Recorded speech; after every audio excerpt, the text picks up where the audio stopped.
ఇప్పుడు కంటిని కళ్ళి చూస్తుంది. నిన్ను కళ్ళతో చూసేదాకా ఆమె కొనుక్కు తీరు. నువ్వు చెప్పే కథ వినేదాకా ఆడు కొనుక్కు తీరు కదా. ఆ రోజు జోరుగా వర్షం కురుస్తా ఉందంట. తెల్లుడు మన దగ్గర ఉన్న సొమ్మంతా దూచుకుపోయి ఒక నౌకరు పోతుంటారు. అప్పుడు మా నాయన అదే నీ తాత మనోళ్ళందరినీ ఒక పడవలో తీసుకుని ఆపు నాన్న. ఎప్పుడు మీ నాన్న కదా వాళ్ళ నాన్న కదా చెప్తూనే ఉండవు. మా నాన్న కదా చెప్పు నాకు, దేవర కదా చెప్పు నాకు.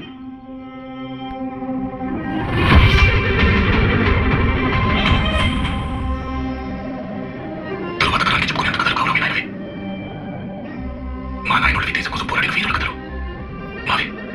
ఎవరికి చెప్పుకునేది చీకటి కథలు. బతుకున్నాను కానీ భావితరానికి కథలుగా చెప్పుకునేలా ఈ బతుకులు మాట్లాడలేదు లేదు. మాకు కూడా తెలియదు. బాగుండవా స్వామి? బాగుండా బిడ్డ దేవుడా ఎరా ఎట్లా చదువుతాడు? బాగా చదువుతాను దేవరా. ఇంకో 2 రోజులు చదివిపోతుంది. కొన్ని వచ్చి అందరికీ చదివి దేవరా.